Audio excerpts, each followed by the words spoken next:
লোকসভায় তৃণমূলের মুখ্য সচেতকের পদ থেকে ইস্তফা গৃহীত হওয়ার পর কার্যত চ্যালেঞ্জের সুর শোনা যাচ্ছে কল্যাণ বন্দ্যোপাধ্যায়ের গলায়। আজকে সংসদের সামনে আপনারা জানেন তৃণমূল সাংসদদের যে ধিক্কার সমাবেশ ছিল, সেখানে গড় হাজির থাকলেন কল্যাণ বন্দ্যোপাধ্যায় এবং কটাক্ষের সুরে আক্রমণ শানালেন তিনি। যা হয়েছে ভালোর জন্যই হয়েছে, আমার চেয়েও জোরে বলার লোক আছে, সবাইকে শুভেচ্ছা, আমার চেয়েও ভালো কাজ করবে, প্রমাণ করবে আমি অযোগ্য। লোকসভায় চিফ হুইপের পদে ইস্তফার পর এবার চ্যালেঞ্জ কল্যাণ বন্দ্যোপাধ্যায়ের। কি বললেন দেখুন। আপনাকে সবসময় ধর্নাতে দেখি, আজকে ধর্নাতে দেখলাম না কল্যাণ দা।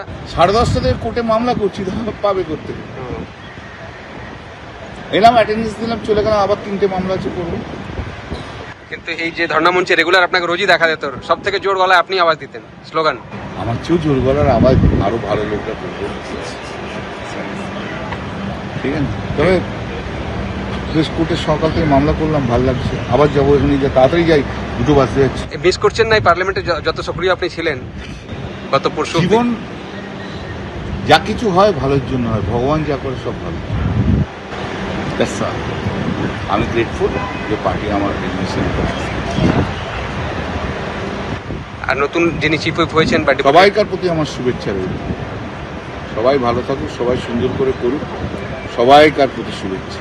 সবাই ভালো থাকুক, আমার চেয়ে বেটার পারফরমেন্স নিশ্চয়ই এরা করবে, প্রমাণ করে দেবে যে আমি ইনকম্পিটেন্ট ছিলাম। আমি এইটাই অন্তত চাই, পরবর্তী যারা আসে তারা যদি ভালো করে করে তাহলে ভালো। আজকে আমরা বহুদিন ধরে দেখছি যে ভারতীয় জনতা পার্টির কেন্দ্রীয় সরকার বাংলাকে আক্রমণ করছে, বাঙালিকে আক্রমণ করছে। পরিযায়ী শ্রমিক যারা পেটের দায়ে বিভিন্ন রাজ্যে কাজ করে তাদেরকে অযথা হ্যারাসমেন্ট করছে, মারধর করছে, অ্যারেস্ট করছে। শুধু তাদের অন্যায়টা কি যে তারা বাংলা ভাষায় কথা বলে। এই বাংলার উপরে এই অপমান এবং বাঙালির উপরে এই অপমান কিন্তু আমরা মানব না। ওদের স্পোক্সপারসন বলছে বাংলা কোনো ভাষা নয়, তাহলে আমাদের জাতীয় সঙ্গীতটা বাংলায় এবং বিশ্বকবি রবীন্দ্রনাথের লেখা জনগণমন, তার মানে উনি কিন্তু দেশদ্রোহিতার একজন মতন যারা কথা বলে সেইরকম কথা বলছেন, দেশদ্রোহীর মতন, যে উনি জাতীয় সঙ্গীতটাকে নস্যাৎ করে দিচ্ছেন। আমরা ওনার গ্রেপ্তার দাবি করছি। ভোট চাইছে, বাংলা মানুষের পাশে যা যা ইতিহাস বলছে গত কয়েক বছরে দেখে নাও, বাংলা মানুষের পাশে দাঁড়ায়নি, প্রত্যেকটা ক্ষেত্রে দাঁড়ায়নি, উল্টে বাংলা ভাষাকে ছোট করছে, বাঙালিদের ছোট করছে। তো বাঙালি দেখাবে রেজাল্ট।